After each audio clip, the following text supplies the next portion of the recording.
Hello everybody, Trevor here.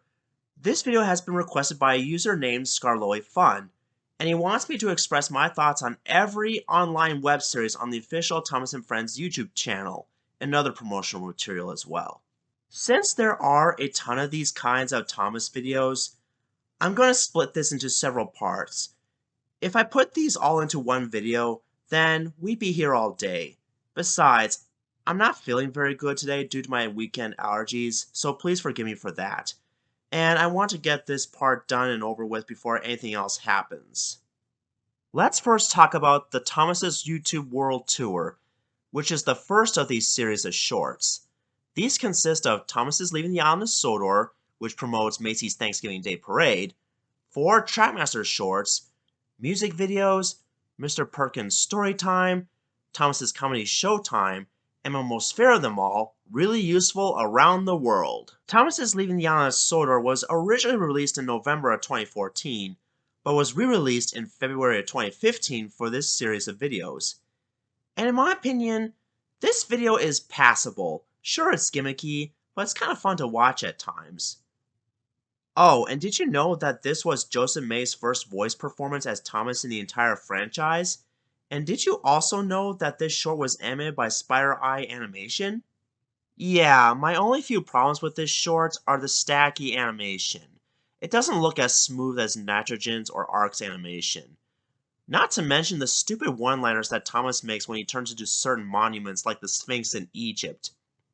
Oh, and furthermore, when Thomas transforms into an Eastern Island head, he says, "South America!"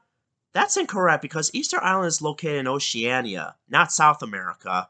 I even find it weird that he turns into Hero and Cranky at one point.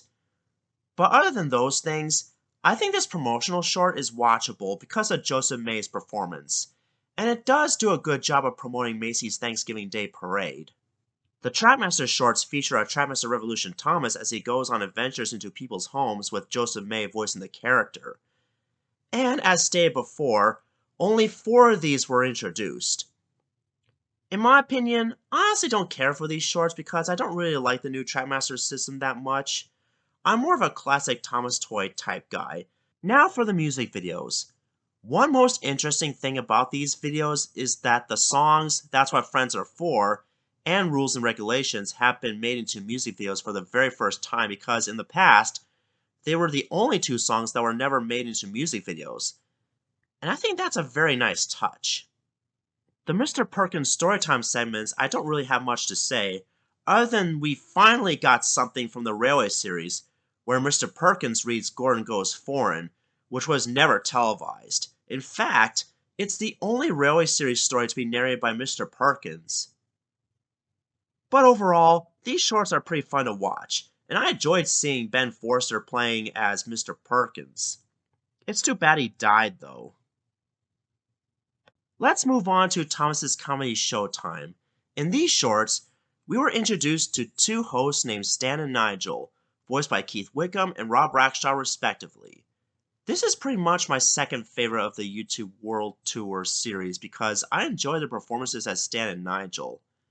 I also love the jokes that they make, including the part where they make fun of the episode Up, Up, and Away, and in that episode, they commented on why they don't think putting a big balloon on a flatbed isn't funny at all. No offense to Sharon Miller, by the way. And finally, we have Really Useful Around the World. This is an early version of Big World Big Adventures, except that it's much better because for one thing, it has more realism. Secondly, it has more educational value than Big World Big Adventures. And furthermore, it's not entirely canon to the CGI era. We even got new and exclusive characters. Some of my favorites include the Cetabello from Italy, Marshall from Canada, and Nuria from Spain. Man, I wish these were in full CGI too because they look so cool. Of course, maybe not all of them can be televised because certain characters like Rajinda, Abir, and Koran are basically early versions of Rajiv, Noor Jahan, and Shankar from Big World Big Adventures the series. Okay, now let's discuss the DC Universe minis.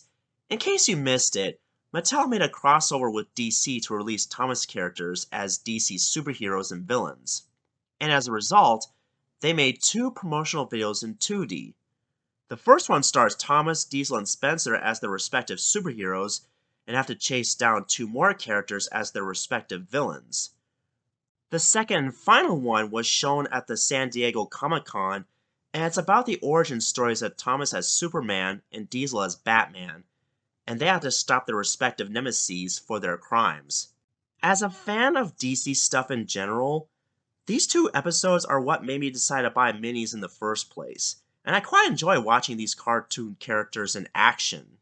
And to be fair, I kind of wish they made promotional videos on the other crossovers that they produced, including SpongeBob SquarePants, which was one of my favorite Nicktoons, by the way. And trust me, I will get to that topic eventually. Up next are the CGI promotional videos on Wooden Railway. There are 4 of these released, and they star Logan and Sam. As a diehard fan of Wooden Railway, these would have to be my most favorite of the online promotional videos because, unlike Really Useful Around the World, this one feels a lot more canon to the CGI series. And I think Rob Rackshaw does a great job voicing Sam in one of the shorts. I'm even surprised that he made a brief return in Big World Big Adventures the movie. Logan, on the other hand, didn't get a chance to speak unfortunately because he only appeared in 2 of these videos. But if he did have a voice actor, it probably would have been Rob Rackshaw, and maybe he could sound similar to Raoul from The Great Race. Here's a fun fact. There was also going to be a CGI render of another merchandise exclusive character named Dustin, but for unknown reasons, his video was never released, which is such a shame because I would have loved to see that happen. And if he did have a voice actor, it probably would have been Rob Rackshaw as well, but with his Flynn voice from season 19. But that's just a theory.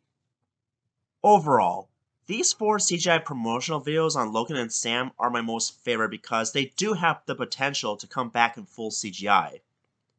But unfortunately, that's not going to happen anymore. In fact, the only one that did make an official appearance in the show was Sam, and he only had 1 line of dialogue. To end part 1 on a positive note, I want to review Bubbling Boilers, which is a 4D attraction film that tells the story about Mr. Bubbles having a bubble party on the island of Sodor, but when Cranky accidentally drops bubble liquid onto Thomas, that's when he started blowing bubbles out of his funnel, which later leads to an awesome runaway chase down the mines. The reason I didn't include this one in my top 5 double-length Thomas episodes video was mainly because this was promoted to be a 4D animated episode, and I kind of regret not mentioning it there. But now is a good time to talk about it. What I love about this special are the aerial shots with Stuart the Seagull, where we get to see beautiful shots of the island of Sodor until it finally stops in front of Cranky the Crane. I also want to mention the beautiful 4D effects on Thomas blowing bubbles, which is a really nice touch in my opinion. In addition, it was nice for them to bring back Mr. Bubbles but with a new hairstyle, and I thought Keith Wickham does a decent job voicing him as usual. No offense to Michael Brandon. Oh, and by the way, one of my absolute favorite scenes besides the chase sequence was the ending where everybody was having a fun time at Mr. Bubbles' bubble party because I thought his bubble making machine looks pretty cool. And once again, I love the visual effects of the bubbles, and that we end on one last bubble pop. In conclusion, despite how gimmicky this episode is, it's pretty fun to watch. If you like bubbles in general or action-packed sequences in cartoons, then I would recommend this one to your family. Yeah, sometimes I like gimmicky stuff in Thomas because if every single aspect in the CGI series was realistic, then life will be boring and uninteresting. Join me in next time in part 2 where I'll be talking about even more of these online videos, whether they be good, bad, or mediocre. But first, I need to take my dog Max to the veterinary clinic for surgery. Let's hope that goes well. And hopefully once I feel better, I'll continue with part 2. See ya!